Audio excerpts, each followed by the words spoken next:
आप कुछ भी ना खाओ तो कैसे चलेगा, है ना। तो थोड़ा बहुत कुछ खा के आया करिए। क्या हो गया खुशबू, तो तुम भी बदतमीजी से देख रही हो। खुश रहा करिए, है ना। जैसे यदि टीचर ने आपको डांट दिया तो उसका मतलब ये नहीं कि अब आपका स्टार्ट हो गया, अब हम आपको मनाएं या आप हमें मनाओ। यदि डांटा है तो किसी बात पे डांटा है, यदि नहीं डांटा है तो, है ना। व्हाइट चौक नहीं अपने पास,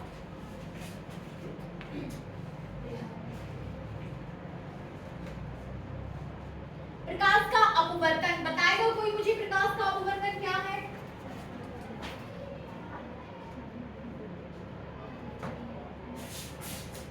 प्रकाश की किरण एक माध्यम से दूसरे माध्यम में जाती है तो विचलित हो जाती है। ठीक है बैठिए। जब प्रकाश किरण एक माध्यम से दूसरे माध्यम में जाती है तो अपने मार्ग से विचलित हो जाती है, अपने पथ से विचलित हो जाती है। इस घटना को प्रकाश का अपवर्तन कहते हैं, रिफ्रैक्शन ऑफ लाइट। बोलिए बेबी। जब एक प्रकाश की किरण एक माध्यम से दूसरे माध्यम में प्रवेश करती है तो अपने माध्यम से विचलित हो जाती है, प्रकाश का अपवर्तन। बैठिए, बोलिए यहाँ से बोलिए। जब प्रकाश की किरण एक माध्यम से दूसरे माध्यम में प्रवेश करती है तो अपने माध्यम से विचलित हो जाती है। सभी बच्चे बोल पाएंगे प्रकाश का अपवर्तन। ये हो गया अपना प्रकाश का अपवर्तन कि जब प्रकाश किरण एक माध्यम, अभी आपने जितने भी टॉपिक देखे वो परावर्तन से रिलेटेड थे, अब आप प्रकाश का अपवर्तन देख रहे हो, ठीक है ना। अब देखिए आपने ये बोल दिया कि प्रकाश किरण एक माध्यम से दूसरे माध्यम में प्रवेश करती है तो अपने मार्ग से क्या हो रही है, विचलित हो जाती है। अब इस विचलन का कारण क्या हो सकता है, विचलन का कारण अणुओं की संख्या। देखिए ये आप उसमें पहुंच जाओगे एटॉमिक फिजिक्स में, अभी आप लाइट में ही रहिए। आप इसमें ये बोल सकते हो कि प्रकाश, जो प्रकाश है आपका, भिन्न भिन्न माध्यमों में प्रकाश का वेग या प्रकाश की चाल भिन्न भिन्न होती है, ठीक ना। एकमात्र यही कारण है कि प्रकाश किरण जब एक माध्यम से दूसरे माध्यम में प्रवेश करती है तो अपने मार्ग से विचलित हो जाती है। आपकी प्रकाश की किरण का वेग जो है भिन्न भिन्न माध्यमों में कैसा है, भिन्न भिन्न, ठीक है ना। तो ये है आपका प्रकाश का अपवर्तन। चित्र के साथ आप इसे समझ चुके हो। आप ये भी देख चुके हो कि आपके पास आप कब सघन माध्यम बोल रहे हो और कब विरल माध्यम बोल रहे हो, ठीक है ना। कई सारे माध्यम है। माध्यमों को यदि कैटेगराइज कर दिया जाए तो कुछ माध्यम किस में आ जाते हैं, सघन में, और कुछ किस में आ जाते हैं, विरल में। प्रकाश में किसी भी माध्यम में चाल निकालने तो हम कैसे निकालेंगे, किसी भी माध्यम में देखिए प्रकाश की चाल निकालने के लिए माइकलसन ने अपना एक पूरा प्रयोग किया है। इन घटनाओं के द्वारा आप प्रकाश की चाल नहीं निकाल रहे हो, ठीक है ना। प्रकाश की चाल ज्ञात करने के लिए हो सकता है आपके सिलेबस में हो या नहीं हो, एक बहुत बड़े साइंटिस्ट थे और माइकलसन के बाद भी उनकी, जैसे एक टॉपिक आप पकड़ते हो उससे कई सारे वैज्ञानिक काम करते हैं, तो वैसे ही प्रकाश की चाल ज्ञात करने के लिए कई सारे जो है उस पे एक्सपेरिमेंट हुए। कई सारे साइंटिस्ट आए, उन्होंने उस पे क्या किया है, एक्सपेरिमेंट, ठीक है ना। किस तरीका का एक्सपेरिमेंट था कि सूर्य किरणें आ रही हैं, आ गई, उन्होंने इस मिरर से इनको टकराया। इन शॉर्ट बता रही हूँ मैं, डिटेल में नहीं बता रही हूँ। उन्होंने क्या है, सूर्य की किरणें लाए, एक मिरर पे टकराया, फिर यहाँ से टकराने के बाद वो दूसरे मिरर पे जाके पहुंची, फिर उन्हें परावर्तन कराया और फिर परावर्तन कराया, ठीक है ना। चाल बराबर क्या होता है, दूरी बटे समय। दूरी बटे समय, इस कॉन्सेप्ट का यूज करके उन्हें चाल निकाल दी। इसी कॉन्सेप्ट का यूज करके चाल बराबर दूरी बटे समय, ये पूरा एक्सपेरिमेंट है, ठीक है ना, कि कब प्रकाश किरण आपकी टकराएगी, कितने समय में यहाँ टकराएगी, ठीक है ना। तो ये सारी चीजों की स्टडी करने के बाद प्रकाश की चाल निकाली गई है। और भिन्न भिन्न माध्यमों में प्रकाश की चाल भिन्न भिन्न है। निर्वात में प्रकाश की चाल 3 × 10⁸ मीटर पर सेकेंड, ठीक है ना। फिर यदि आप बात करें प्रकाश की चाल जल में, तो वो जल में हो जाती है 2.25 × 10⁸ मीटर पर सेकेंड। किसमें, जल में। यदि आप कांच की बात करो तो कांच में प्रकाश की चाल हो जाती है 2 × 10⁸ मीटर पर सेकेंड, ठीक है ना। किस किस की बात कर रहे हैं आप, जैसे वायु या निर्वात, दोनों को इक्विवेलेंट मान लिया गया है। वायु या निर्वात को दोनों को इक्विवेलेंट मान लिया गया है, तो वायु या निर्वात में आपकी प्रकाश की चाल कितनी है, 3 × 10⁸ मीटर पर सेकेंड। एक्सपेरिमेंट के थ्रू निकाली गई है, ठीक है ना। इसके बाद यदि आप बात करो करूं किसकी, जल की। तो जल में आप प्रकाश की चाल 2.25 इंटू 10⁸ मीटर पर सेकेंड, ठीक है ना। फिर यदि आप बात करो किसकी, कांच की, मीटर है कि किलोमीटर? मीटर मीटर मीटर पर सेकेंड, ठीक है ना, मीटर पर सेकेंड।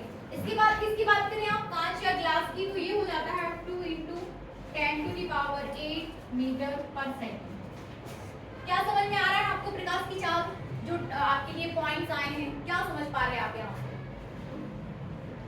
जल में थोड़ी और कम है ना। अब आपको यहाँ ये सीखना है कि जैसे जैसे आप सघन की ओर बढ़ रहे हो, जैसे वायु विरल है, कैसा है, विरल है, मतलब जल और वायु की आपस में तुलना की जाए तो जल कैसा है, सघन है, एज कंपैरिजन टू वायु, ठीक है ना। तो जैसे जैसे आप विरल में आ रहे हो, नहीं सघन में जा रहे हो, कहाँ जा रहे हो, सघन में, तो प्रकाश की चाल है थोड़ी सी कम होती जा रही है, ठीक है ना।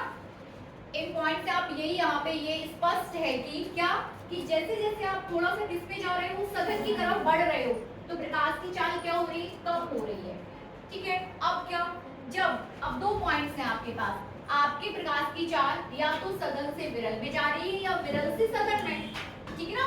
अपवर्तन कहाँ से कहाँ हो रहा है, सघन से विरल में जाने पर या विरल, ठीक है ना, सघन से विरल या विरल से सघन।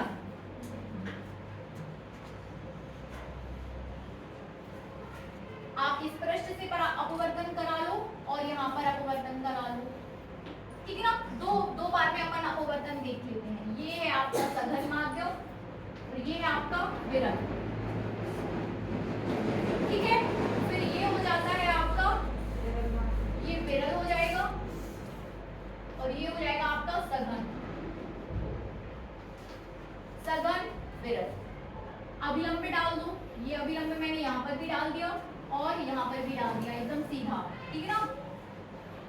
अभिलंब में डाल दिया, आपतित किरण डाल दी, ये आपतित किरण, यहाँ पर ये आपतित किरण, ठीक है ना। अब जब प्रकाश किरण सघन माध्यम से विरल माध्यम में जाती है तो अभिलंब से दूर हट जाती है, ये ऐसे थोड़ा दूर हट जाएगी, दूर हट गई। फिर जब प्रकाश किरण विरल माध्यम से सघन माध्यम में प्रवेश करती है तो अभिलंब की ओर झुक जाती है।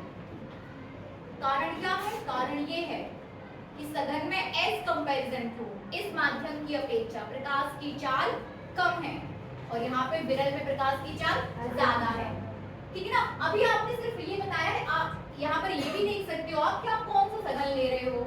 आप फॉर एग्जाम्पल वायु से कांच में प्रवेश करती है, ठीक है ना, यहाँ आ जाएगा वायु से कांच में प्रवेश करना, इसका मतलब विरल से सघन में जाना। अभी मैंने सिर्फ यहाँ विरल और सघन ले लिया है, आप इसको ये भी बोल, मतलब जब आप दिखाओगे उसको, ठीक है ना, पूरा काम करोगे तो आपको एक माध्यम से वो माध्यमों के आप वहाँ पे नाम भी दे सकते हो कि कहाँ से वायु में जा रही है या वायु से कांच में जा रही है, वायु से जल में जा रही है या जल से कांच में जा रही है। तो ये सारी चीजें यहाँ पर हो जाएंगी। आप इसको नामांकित भी कर सकते हो उस चित्र को। आपतित किरण, ये क्या हो जाएगी, ये आपतित किरण, ये अपवर्तित किरण। अपवर्तन से सीख लो, अपवर्तन तो अपवर्तित किरण, ठीक है। ये हो जाएगी आपके पास आपतित किरण, आपतित किरण, ये हो जाएगी अपवर्तित किरण।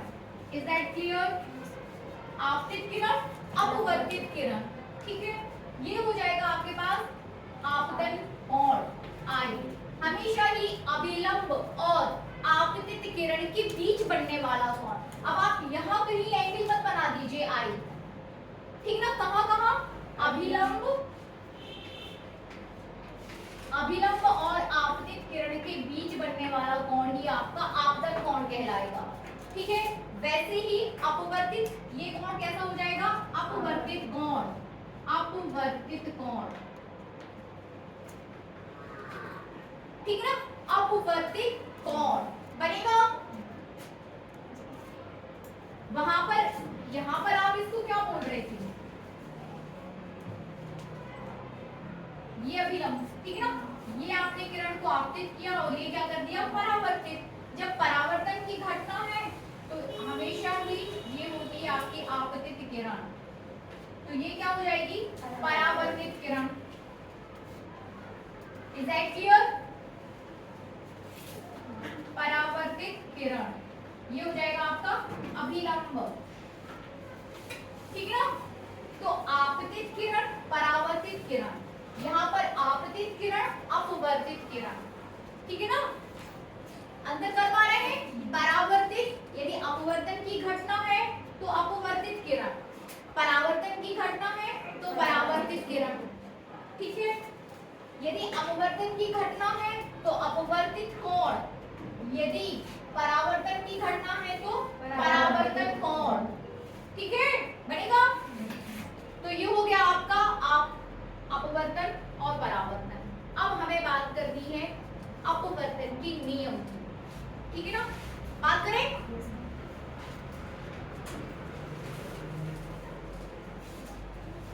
इंग्लिश में क्या बोलते हैं? रिफ्रैक्शन, REFRACTION, रिफ्रैक्शन,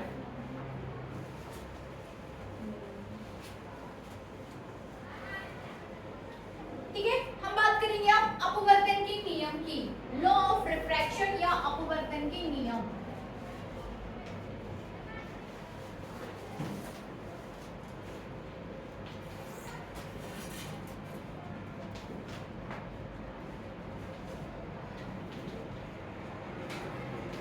अपवर्तन के नियम देखिए, अपवर्तन के नियम, पहला नियम तो वही है कि आपतन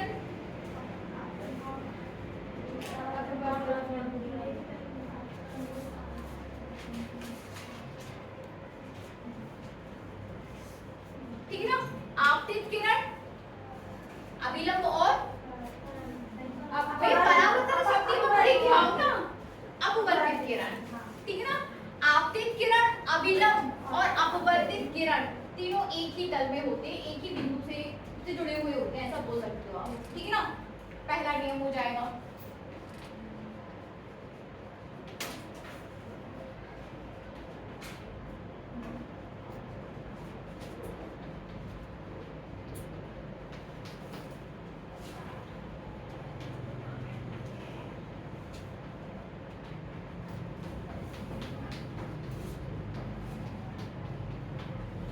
तीनों एक ही तल में होते हैं। दूसरा नियम आपका स्नेल्स लॉ है, आपको चित्र बनाना है और लिख देना है स्नेल का नियम, ठीक है ना, जो आपको बताएगा mu equals to sine i बटे sine r, mu equals to v1 बटे v2, एक माध्यम में प्रकाश की चाल बटे दूसरे माध्यम में प्रकाश की चाल, ठीक है ना। आप बोल सकते हो दूसरा नियम आपका स्नेल्स का नियम है, और फिर उसमें आपको अपवर्तनांक की परिभाषा दे देनी है। क्या लिखोगे आप यहाँ पर कि आई क्या है आपका, आपतन कोण की स्पर्शज्या तथा अपवर्तन कोण की स्पर्शज्या का अनुपात जो है वो अपवर्तनांक के बराबर होता है, म्यू के बराबर होता है। किसके बराबर होता है, अपवर्तनांक के बराबर होता है। इसे स्नेल का नियम कहते हैं, ठीक है ना। या mu equals to v1 upon v2, एक माध्यम में प्रकाश की चाल बटे दूसरे माध्यम में प्रकाश की चाल, बनेगा mu equals to sin i by sin r, याद करो इसको, and mu equals to v1 upon v2, ये एक माध्यम में प्रकाश की चाल को बताएगा, ये दूसरे माध्यम में प्रकाश की चाल को बताएगा, बनेगा अपवर्तनांक, रिफ्रैक्टिव इंडेक्स, जिसे इंग्लिश में आप बोलोगे रिफ्रैक्टिव इंडेक्स,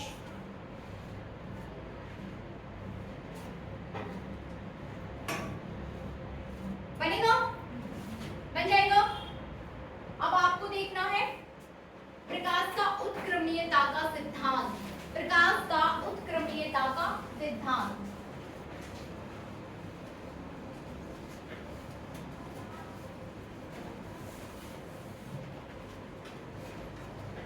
उत्क्रमणीयता मतलब क्या होता है, उत्क्रमणीयता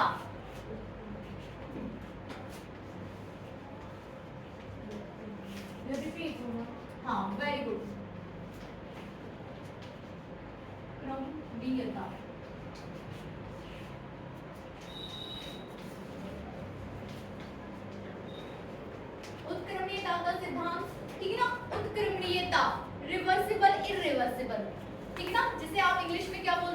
रिवर्सिबल, रिवर्स हो जाए। अब रिवर्स मतलब क्या, यहाँ पे रिवर्स मतलब क्या, रिवर्स मतलब ये कि आपने प्रकाश को यहाँ आपतित किया, यहाँ से अपवर्तित हो गई।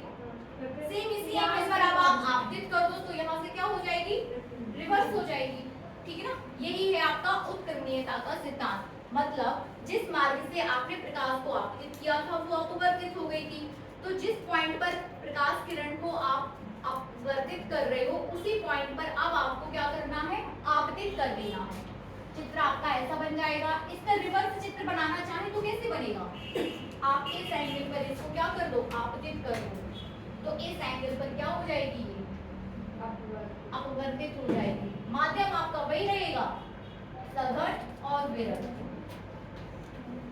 ठीक है ना, नहीं समझे, समझे कि नहीं समझे, कोई दिक्कत नहीं है। जहां आप ये जल ले रहे हो, ठीक ना, या यहाँ सघन में आप ले लो जल, तो ये हो जाएगा वायु।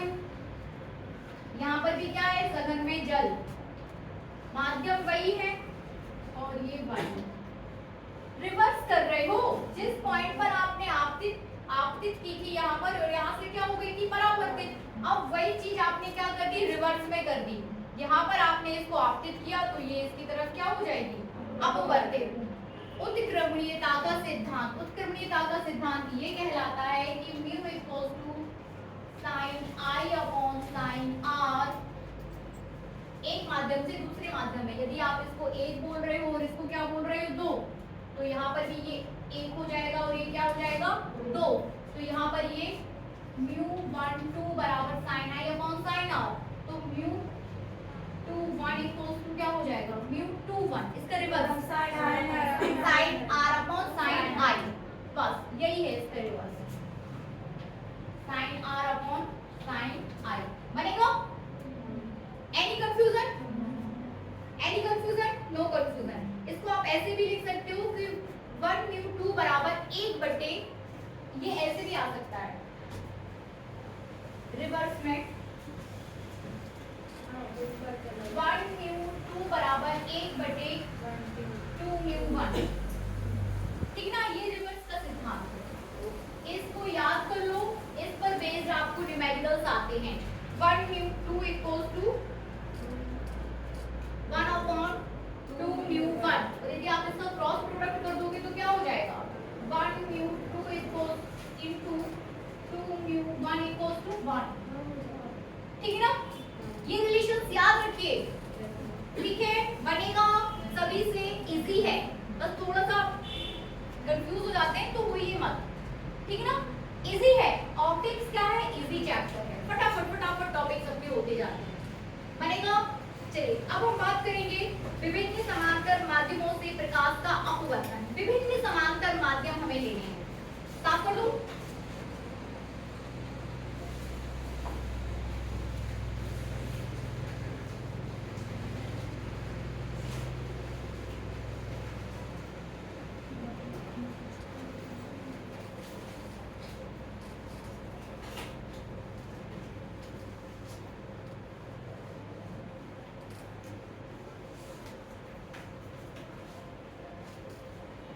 विभिन्न, इसको समझिए, टॉपिक है आपके पास विभिन्न समांतर माध्यमों से प्रकाश का अपवर्तन।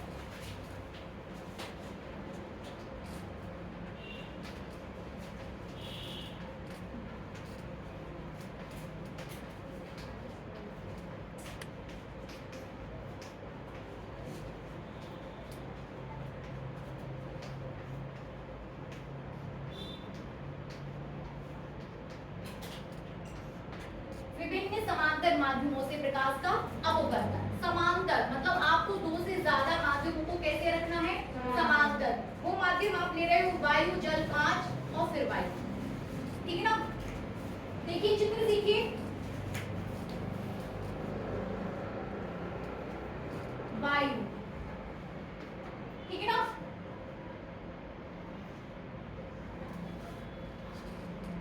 जल,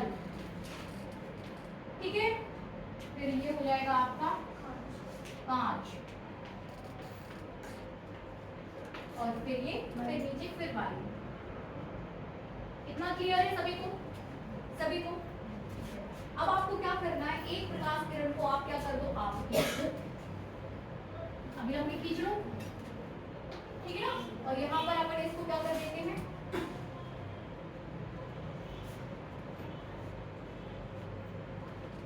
ये हमने क्या कर दी, यहाँ पर आपतित कर दी किरण। वायु से जल में जा रही है, कहाँ से कहाँ, वायु से जल में, इट मीन्स विरल से सघन में जा रही है, इट मीन्स अभिलंबी की ओर झुक जाएगी, ठीक है ना, अभिलंबी की ओर झुक जाएगी।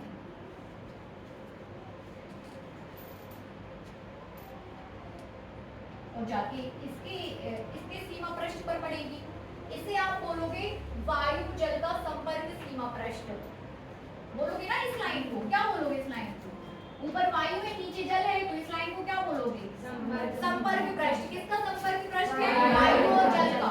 ये किसका संपर्क पृष्ठ है, जल और कांच का, ठीक है ना, कंफ्यूजन तो नहीं। और ये किसका संपर्क पृष्ठ है, कांच का और वायु का, ठीक है ना। तो प्रकाश किरण कहाँ से आई, वायु से जल में आई, इट मींस इन दोनों में कंपैरिजन किया जाए तो जल सघन माध्यम है, तो अभिलंब से की ओर झुक जाएगी। अब ये आपतित किरण है किसके लिए, इस सीमा पृष्ठ के लिए, और ये अपवर्तित किरण है, ठीक है ना।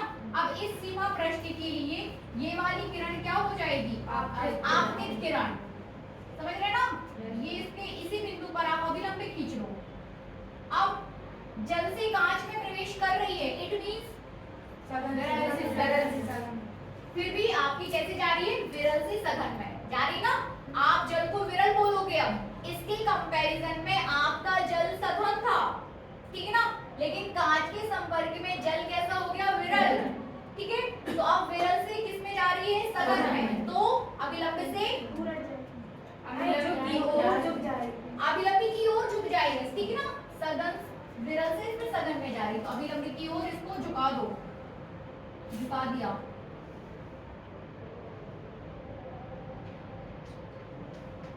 ठीक है। अब ये किरण इसकी बात करें तो ये अपवर्तित किरण है, इन दो माध्यमों की बात करें तो ये किरण अपवर्तित है, लेकिन इन दो माध्यमों की बात करें तो ये किरण कैसी है, आपतित है। आपतित, अपवर्तित, परावर्तित, इनमें कंफ्यूज मत होइए, ठीक है। अब ये किरण कैसी है आपकी, आपतित है, ये अपवर्तित है। अब कांच से कहां जा रही है, तो अब क्या होगा, सघन से विरल में, तो अब क्या हो जाएगा, अभिलंब से दूर हट जाएगी। वेरी गुड, इसको हम अभिलंब से आप क्या हटा देते हैं, दूर, ठीक है ना। आपको सिद्ध करना है कि ये आपतित किरण और ये निर्गत किरण, वर्ड्स को समझिए, ठीक है ना। ये आपतित किरण और ये निर्गत किरण आपस में समांतर हैं, समझ रहे ना। जैसे यदि ये किरण ऐसी आगे बढ़ रही है तो ये वाली किरण ऐसे आगे बढ़ेगी, आपस में कैसी है, समांतर। ये वाली किरण और ये वाली किरण लास्ट कैसी किरणें हैं, समांतर। ये चीज आपको सिद्ध करना है इस टॉपिक में। कैसे सिद्ध करें, एंगल वेंगल लेके चलना पड़ेंगे, ठीक है ना। नामांकित कर देते हैं इस चित्र को,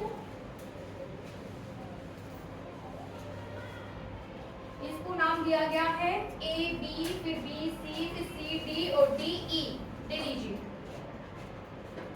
ए पॉइंट, फिर ये बी पॉइंट, ये बी, ये सी, ये पॉइंट डी और ये वाला पॉइंट ई। आपको सिद्ध करना है कि ए बी और डी ई समांतर किरणें हैं, समांतर, ए बी समांतर डी ई, ऐसे लिखते हैं ना मैथ्स में, ठीक है ना। ए बी समांतर डी ई, ये चीज आपको सिद्ध करनी है, ठीक है। यहाँ देखिए, ये आपके पास क्या है, आपतन कोण, it means that is I, ठीक है ना। ये क्या है आपके पास, अपवर्तन कोण, आर, आर है, ठीक है ना, और ये आर है। अब ये देखो, ये दोनों आपस में समांतर हैं, समांतर है, तो एकांतर कोण बराबर हो जाएंगे, ओके। यदि ये आर है तो ये भी क्या हो जाएगा, आर होगा ना। R1 दे दो इसको, ये R1 तो ये भी R1, ठीक है ना। दे सकते हैं अपन इसको, यदि ये R1 तो ये भी कैसा हो जाएगा, R1। Is that clear, any confusion. यदि ये R1 है तो ये वाला इसको आप दे दो R2, ठीक है ना। ये दोनों बराबर नहीं होंगे, लेकिन ये दोनों कैसे हैं, बराबर। तो ये हो जाएगा आपका R2, ठीक है।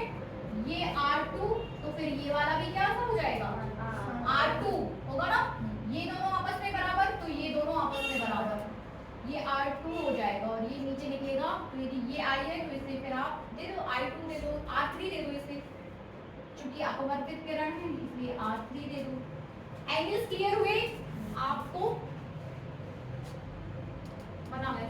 बनाया है अभी, तो बनाइए भी और समझिए भी। एंगल यदि आपको क्लियर नहीं हो रहे तो आप ये देख लो कि ये दो समांतर हैं।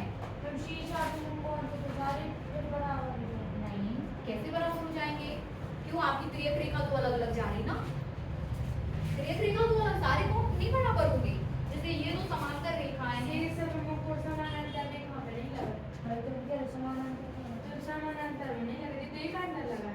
एक आंतर लगाए भैया, कक्षा 10 की मैथ्स अभी तक रहने दो, एक आंतर सीख लो और एक आंतर लगाए।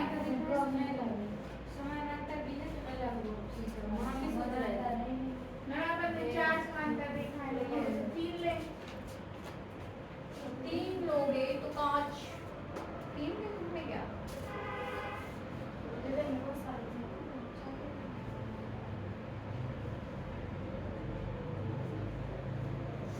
अच्छा ये बताओ ए बी और डी ई इन दोनों को समांतर सिद्ध करने के लिए हम ऐसा क्या करें कि दोनों समांतर सिद्ध हो जाएं, बताइए। मैथ्स रही अपनी पूरी, तो अच्छा 10 की मैथ्स होगी ना, सेम वही चीज है। आपको सिद्ध करना है कि ये रेखा और ये रेखा समांतर है, तो आप ये वाला angle equivalent to this angle यदि सिद्ध कर देते हो कि एंगल आई बराबर एंगल R3, तो फिर आप बोल सकते हो कि ये दो जो है आपस में समांतर हैं।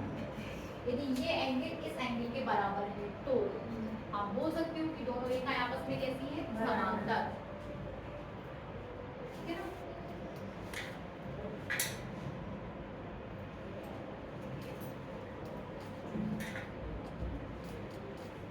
अब सभी में एक माध्यम से दूसरे माध्यम में, दूसरे से तीसरे में, तीसरे से फिर पहले से दूसरे में, दूसरे से तीसरे में, फिर तीसरे से पहले में, ऐसी एक कंडीशन हो रही है अपनी। सभी जगह हम व्यू का फॉर्मूला लगा देते हैं। इट मींस जैसे वायु से जल में प्रवेश कर रही है प्रकाश किरण, कहां से कहां प्रवेश कर रही है, वायु से जल में, तो आप इसको बोल सकते हो ए म्यू, जल को क्या बोलते हैं, वाटर, तो ए म्यू डब्ल्यू बराबर, ठीक ना। फिर यहाँ आ जाएगा डब्ल्यू म्यू जी ग्लास के लिए बराबर, फिर जी म्यू एयर, ठीक ना, बनेगा।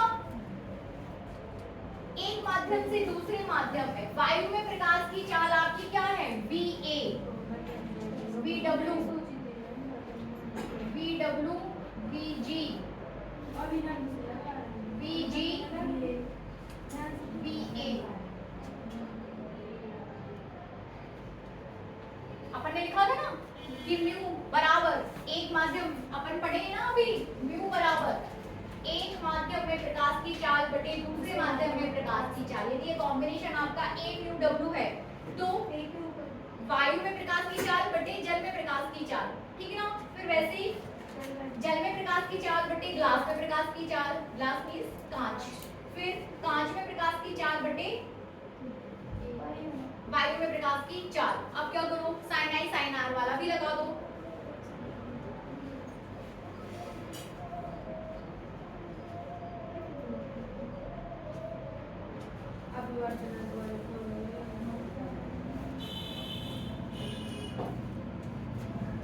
यहाँ साइन लिखिए, नहीं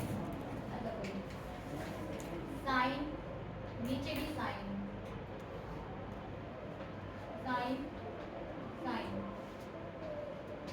साइन साइन, ठीक है ना। एंगल कितना ले रहे हैं, साइन आई अपॉन आर हो जाएगा। देखो साइन आई बटे साइन आर वन, इस कॉम्बिनेशन के लिए, इस कॉम्बिनेशन के लिए आपतन कोण आपका आई है, अपवर्तन कोण R1 है, ठीक है ना। तो यहाँ हो जाएगा साइन आई बटे साइन R1। अब इसकी कॉम्बिनेशन की बात करें हम, जल और कांच की कॉम्बिनेशन की बात करें, जल और कांच की, तो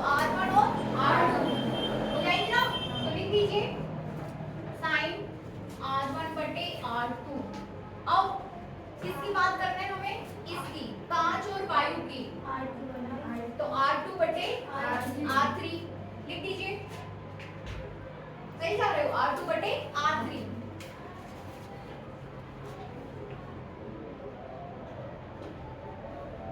ठीक है, बनेगा, समझ आ रहा है, बन रहा है। इधर सीता अहरवाल, ऐसा तो नहीं लग रहा कि क्या चल रहा। इधर आप क्या करोगे, आप सभी समीकरण का आपस में गुणा करने पर कर दो गुणा।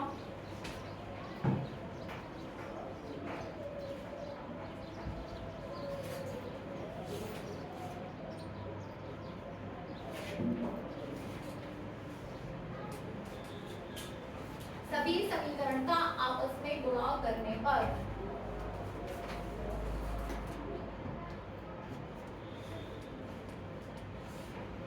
करिए और बताइए कितना आ रहा है, गुणा करके बताइए।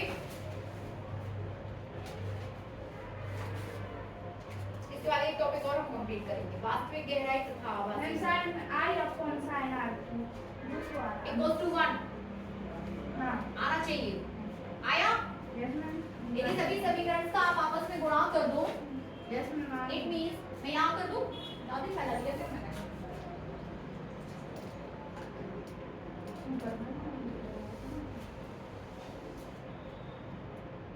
sin I upon sin R3 आ गया। गुणा करने पर आपको आएगा a म्यू w गुणा w म्यू g गुणा g म्यू a बराबर साइन I बटे साइन R1 गुणा साइन R1 बटे साइन R2 गुणा साइन R2 बटे साइन R3। ठीक है ना, तो 1 से 1 कैंसिल करिए, R2 से R2 कैंसिल करिए, ठीक है ना, तो इक्विवेलेंट में आपका आ जाएगा sin I upon sin R3 sine I बटे साइन R3 आ जाएगा, साइन I बटे साइन R3। अब ये बताइए क्या ये इसके इक्विवेलेंट 1 हो सकता है क्या? इसकी इक्विवेलेंट आपका 1 आ जाएगा ना, इसके यदि दाएं दाएं पक्ष का आप गुणा करो तो इसकी इक्विवेलेंट 1 आ जाएगा। आप वैसे भी जानते हो कि a म्यू w बराबर w म्यू a बराबर w म्यू a, सबका आपस में गुणा करोगे तब भी क्या आएगा 1, तो आपके पास आ जाएगा sin I बटे sin R3 इक्वल्स टू 1। तो आप लिख सकते हो कि sin I बराबर sin R3 लिख सकते हो ना, तो आपके पास आ जाएगा angle I equals to angle R3, prove कर दिया आपने, angle I equals to R3। इसीलिए ऐसा प्रूव करने के बाद आप बोल सकते हो कि AB और DE आपस में समांतर हैं। ठीक है, हो गया, इजी है। बस यहाँ पर बस आप कंफ्यूज ना हो चित्र बनाने में, बाकी इजी है, मैथ इजी है, चित्र थोड़ा सा कंफ्यूजन है कि किसको आप आपतित कोण बोल रहे हो, किसको अपवर्तन कोण, किसके लिए आपतन कोण है और कौन किसके लिए अपवर्तन, वो चीज ध्यान से करने पर आपको अपने आप आ जाएगी। यदि आप कॉन्सेप्ट समझ जाते हो आपतन और अपवर्तन का तो अपने आप हो जाएगा, बन जाएगा। Is that clear? ठीक है ना, साफ कर दूं?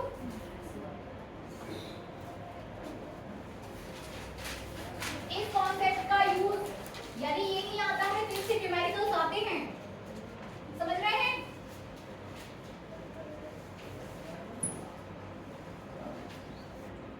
ठीक है ना, दोनों एंगल्स आपस में बराबर हो गए, आपके पास आ गया a mu w cross w mu g cross g mu a बराबर 1। तब आप लिख सकते हो a म्यू w बराबर 1 बटे w mu g cross g mu a। इससे कई सारे रिलेशंस आपके बन जाएंगे।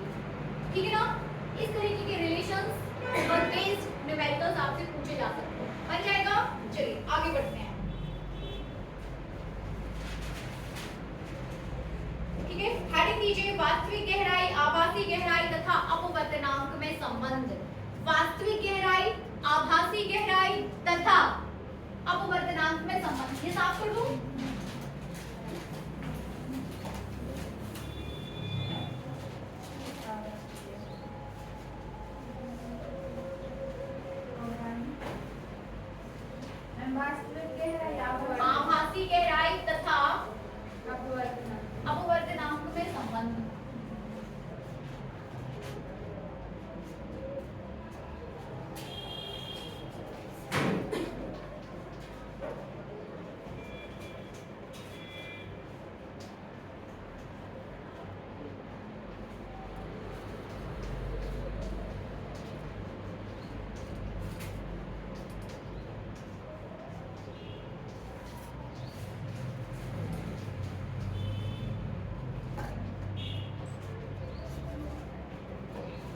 वास्तविक गहराई, आभासी गहराई तथा अपवर्तनांक में संबंध। अब बताइए क्या होता है कि आप क्या कर रहे हो, अपवर्तन, जैसे अभी अपन के चित्र बढ़िया आ रहे हैं, आ रहे हैं ना, कितने बढ़िया, आप जैसे हो आप मुझे वैसे ही दिख रहे हो, थोड़ी भी ब्लर नहीं समझ में आ रहा है। लेकिन आप, हमारे और आपके बीच में यदि मैं कांच के टुकड़े से आपको देखूं, मिरर से नहीं देख रही हूँ, किससे, कांच के टुकड़े से, तो फिर मुझे आपका चित्र ब्लर दिखाई देगा, साफ नहीं दिखाई देगा।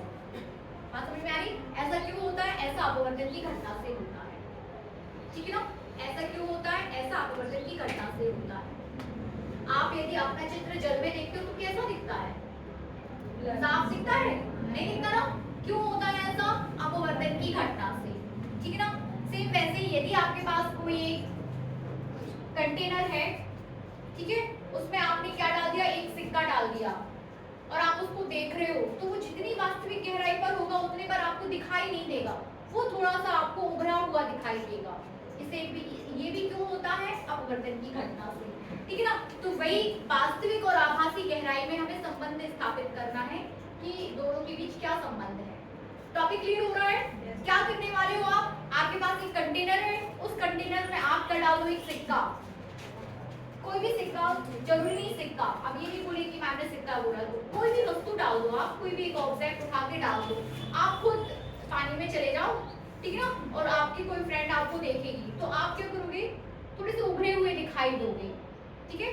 कई सारे एग्जांपल्स आप पढ़ चुके हो, वो सब किसके कारण होते हैं? अपवर्तन की घटना के फलस्वरूप, ठीक है। तो उसमें जो वास्तविक और आभासी गहराई है, उन्हीं के बीच हमें संबंध स्थापित करना है, ठीक है। तो चित्र बना लीजिए, आप क्या लोगे, ठीक है ना।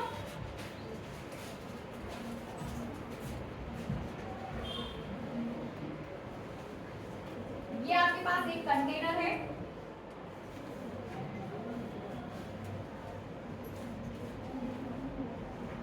जिसमें भरा हुआ है क्या, जल।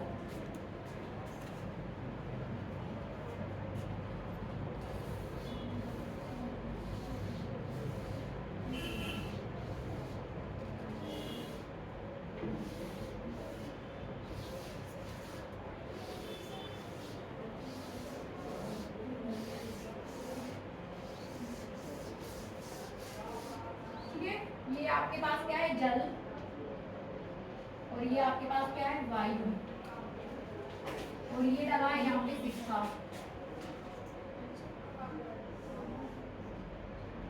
ठीक है।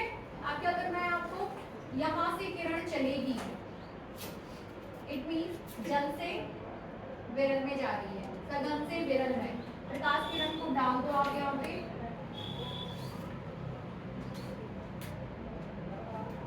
क्या होगा, अभिलंब में खींच लो,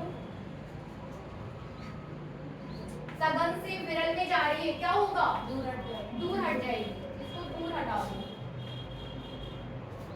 ठीक है ना, दूर हटा दिया। फिर एक किरण अभिलंबवत आपतित हो रही है, कैसे हो रही है, अभिलंबवत आपतित हो रही है, तो वो क्या होगी, सीधी चली जाएगी,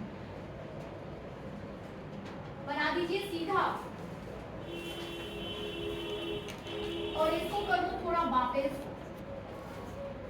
सीधा जाना चाहिए, मतलब ये किरण ऐसे आ रही थी तो ये सीधी ऐसे, डैश डैश में भी डाल सकते हो, सीधी होगी, ये एकदम सीधी,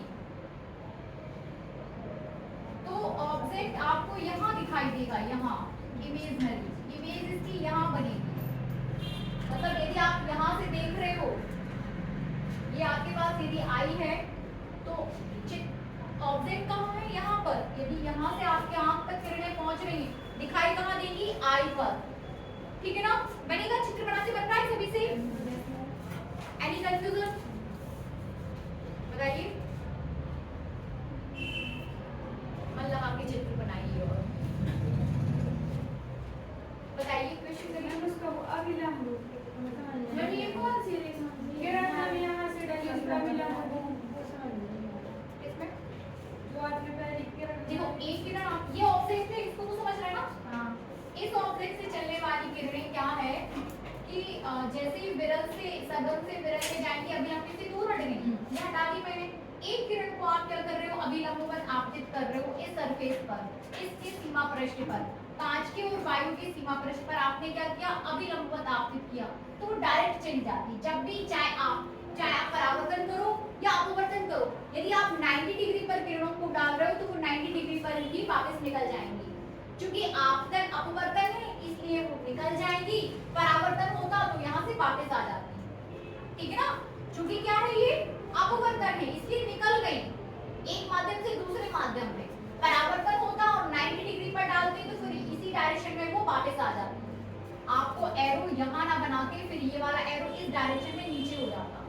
ठीक है, फिर ये किरण जहाँ ये वाली किरण और इसकी आभासी किरण जहाँ आपस में मिलेगी वहाँ ऑब्जेक्ट का इमेज बनेगा। ठीक है, यदि यहाँ से यहाँ तक की डिस्टेंस h है, तल से ही गहराई नापते हैं ना, यदि यहाँ से यहाँ तक का डिस्टेंस कितना हो जाएगा h, तो यहाँ से इस पॉइंट पर जहाँ इमेज बन रही है और इसके तल से ये इमेज हो जाएगी आपकी, इसकी हाइट हो जाएगी h डैश। इसी h और h डैश के बीच आपको संबंध स्थापित करना है। Is that clear? ठीक है, करिए इसको, किस तरीके से आएगा चित्र पूरा डायरेक्ट क्लियर है ना आपको? अब इसको आप इसको नामांकित कर दो। O है आपके पास, ठीक है ना, O M डैश, ये हो जाएगा आपका O, ये M और ये हो जाएगा इधर M डैश। ठीक है ना, इसे आप I दे दो, ये इसको B दे दो। चित्र इसी के हिसाब से अपन दे देंगे नामांकित। A और N M डैश, ये हो जाएगा आपका A N डैश। ठीक है, A N डैश। ठीक है, अब एंगल्स देखिए कौन कौन से एंगल्स पर आप बात कर सकते हो। एंगल O N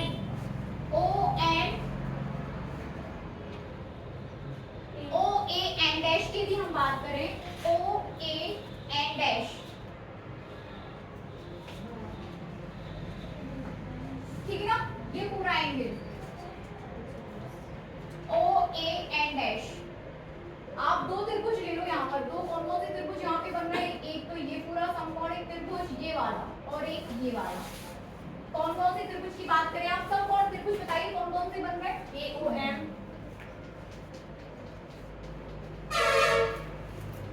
समकोणिक त्रिभुज AOM, एक बड़ा ले लो फिर उसके बाद छोटा ले लो। ठीक है ना, बड़ा कौन सा है OAM।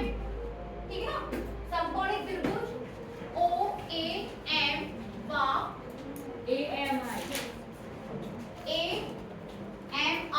ठीक है ना, व AMI में, इन दोनों में ही आप निकाल दो म्यू, निकाल दो म्यू या फिर साइन आई। ठीक है ना, क्या लगा रहे हो?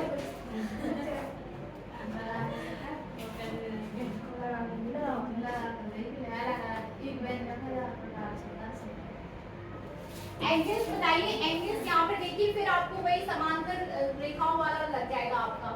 ठीक है ना, यदि यहाँ से यहाँ तक का एंगल आपका ये कौन सा हो जाएगा I, तो फिर इसके बाद ये वाला कौन सा हो जाएगा, ये एकांतर कोण हो जाएंगे ना, तो ये भी क्या हो जाएगा I, वो R होगा, ये I और ये I। हाँ, तो ये वाला एंगल सीधा सीधा बात है। आपको अभिलंब, सबसे पहले आप क्या कर लो, अभिलंब और आपतित किरण के बीच एंगल बना लो। अभिलंब और आपतित किरण के बीच एंगल आपका ये I हो गया, आपतित किरण। ये किरण आपके पास क्या है, आपतित किरण है कि नहीं, तो अभिलंब और आपतित किरण के बीच बनने वाला कोण कौन सा हो जाएगा, अपवर्तन कोण, सॉरी आपतन कोण I। फिर ये किरण कैसी है आपके पास, अपवर्तित किरण, तो ये एंगल अपवर्तित किरण और अभिलंब के बीच बनने वाला कोण कौन सा हो जाएगा, R। Is that clear? बात समझा दूं? चित्र आप लोग बनाते भी तो नहीं, खुद से करते भी तो नहीं है, जब बोर्ड में चित्र बनाइए, निकालिए एंगल, तब तो आपको समझ आएगा। आप बना ही नहीं रहे हो चित्र, देखे जा रहे हो जैसे सामाजिक विज्ञान चल रहा है। चित्र बनाइए, एंगल्स, आपतित किरण, अपवर्तित, पूरा चित्र स्पष्ट बनाइए सभी अपनी कॉपी में। आपतित किरण, अपवर्तित किरण मुझे चाहिए, आपतन कोण, अपवर्तन कोण चाहिए। ठीक है ना, जब आप आपतित किरण डाल रहे हो तो आपतित किरण और अभिलंब के बीच बनने वाला कोण आपका आपतन कोण हो जाएगा। फिर अपवर्तित किरण और अभिलंब के बीच बनने वाले कोण को आप अपवर्तन कोण कर दो। ये पहले इतना स्पष्ट करिए, उसके बाद बताइए कि कौन सा एंगल किस एंगल के बराबर में जाएगा। करिए इतना।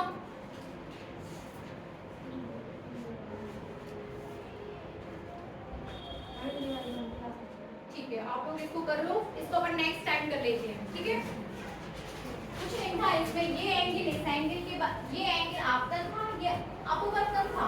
ये एंगल इस एंगल के बराबर हो जाएगा, ये दोनों, और ये एंगल इस एंगल के बराबर हो जाना है। और कुछ नहीं करना है, वहां पर आपको